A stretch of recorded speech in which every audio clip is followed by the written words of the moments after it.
Before we begin, a gentle note. This is not Osho's original teaching or text.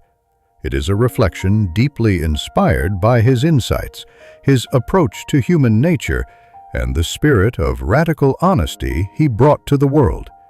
If you feel resonance in these words, if they open something soft and ancient inside you, then I invite you to subscribe to the Sacred Murmur channel. Your one click allows this space to grow, so more wandering souls can find the guidance they never received. Take a breath. Relax your shoulders. Let us go into the truth most people spend a lifetime avoiding. There is a wound inside you that you did not create. A wound older than your choices, older than your desires, older even than your first understanding of the word wrong. It was given to you, quietly, subtly, when you were too young to defend your innocence. It begins like this. A child touches their own body with curiosity, and somewhere nearby, an adult gasps. Not loudly, not violently, just enough to plant the first seed of fear. The child doesn't understand the gasp, but the body remembers. From that moment, a gentle crack appears inside the psyche, and slowly, year by year, a simple truth is carved into the heart. My body is not fully mine.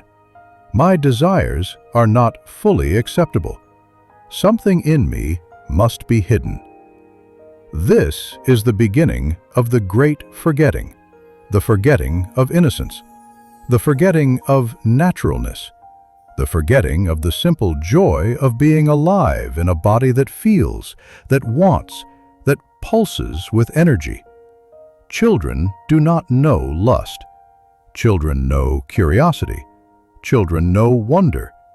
But adults project guilt on that innocence, and that projection becomes the first quiet scar.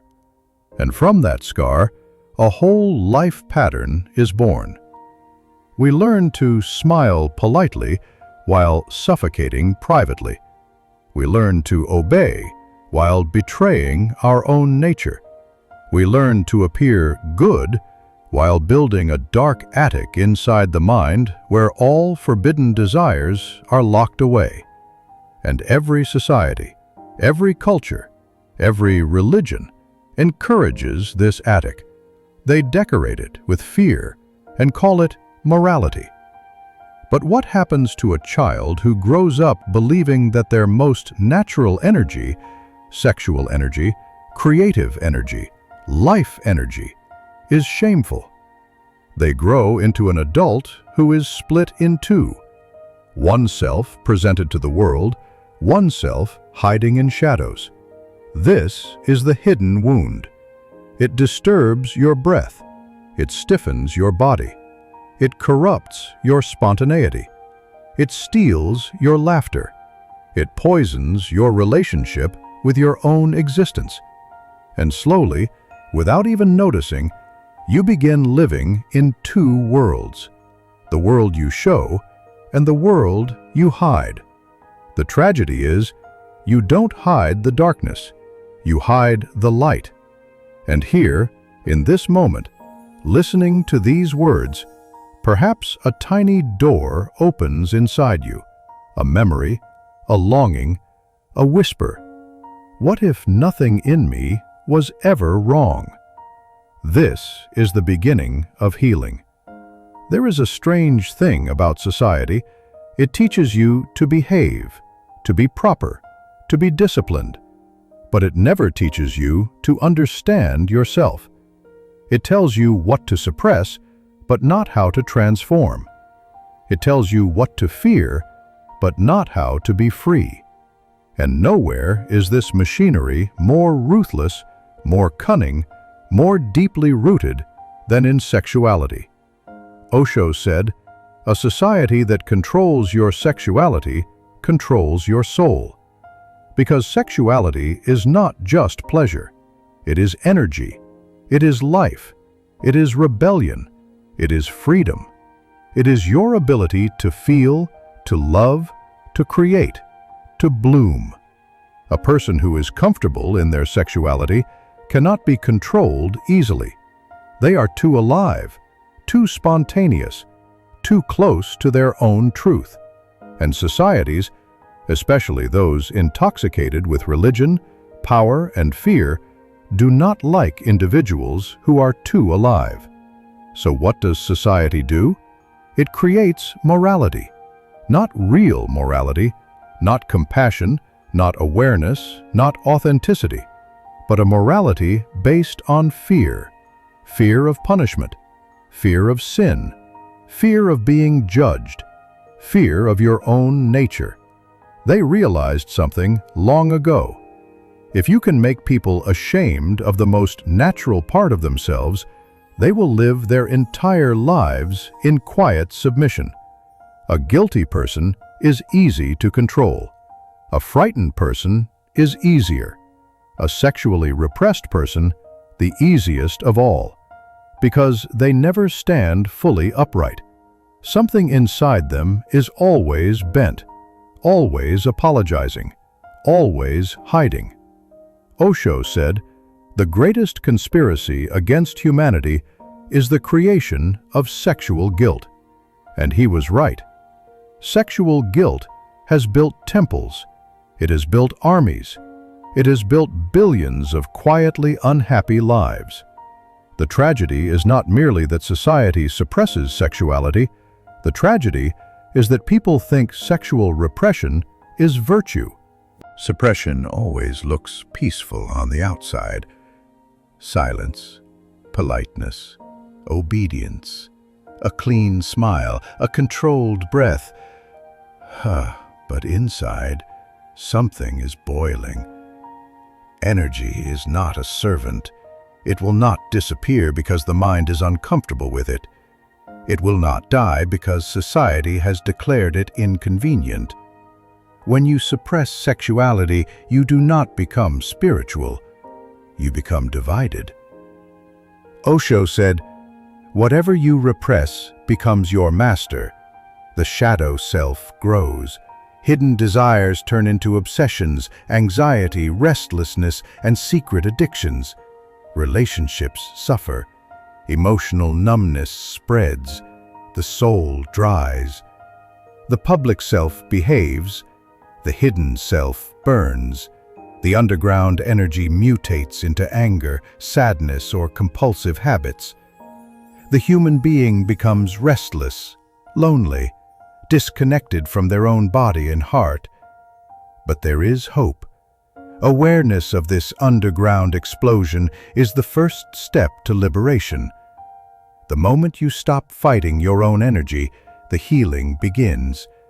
There are wounds the mind forgets, but the body never does. You can silence a thought, you can deny a desire, you can bury a memory, but the body is honest. It keeps every secret you force it to swallow. Tension in the shoulders, tightness in the jaw, shallow breathing, a spine that refuses to soften. This is not stubbornness. It is the body protecting the child you once were. The child told, "My pleasure makes others uncomfortable." Sexual repression fragments the entire human being. It drains spontaneity, dulls creativity, and makes intimacy impossible. But when the body is remembered, when it is allowed to breathe, to feel, to move, the healing begins. Recognition of this tension is the first doorway back to freedom. The body whispers, "I remember who you were. Let me come back to life." Sexual energy is not the enemy. It is the beginning of awakening. Not indulgence, not suppression, but awareness. Osho called this the original Tantra, a revolution of consciousness, a practice where nothing is denied, nothing is split, nothing is labeled sinful. Observe desire, watch it, breathe into it, be present. Suppression is blowing out the candle. Indulgence is letting the flame burn the house down. Awareness is opening the windows, letting the flame illuminate everything within you. Sexual energy, when observed consciously, rises from the body to the heart, to the mind, to pure consciousness. Osho, when sex becomes conscious, it becomes love. When love becomes conscious, it becomes prayer. When prayer becomes conscious, it becomes meditation. Energy transforms. Desire becomes presence. The human being becomes whole. After the storm inside settles, a silence arises. The soul, once caged, begins to remember itself. The body, once tense, begins to soften. The heart, once closed, begins to open. The mind, once restless, begins to witness. Osho said, "To be free, you do not need to run away from desire. You need to embrace it consciously." Freedom is not indulgence. Freedom is awareness. Freedom is presence. Freedom is allowing every part of yourself to exist without judgment.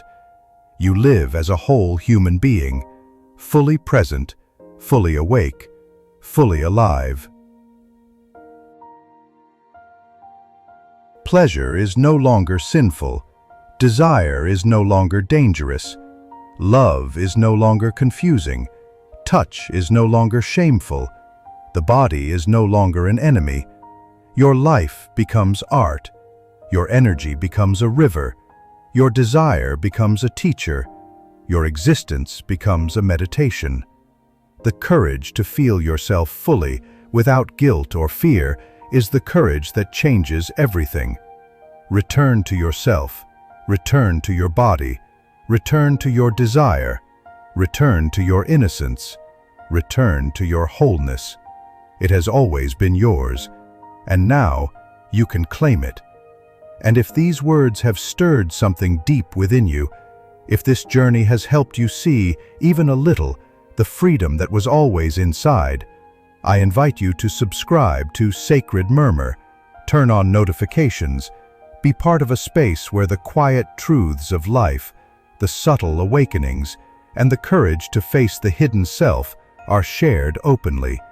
Because this is not just a video, it is a doorway, and every subscription, every view, every listen helps keep that doorway open, for you, for me, for all souls wandering in search of their own freedom. Breathe deeply, feel your energy, and know you are whole, you are free, you are alive.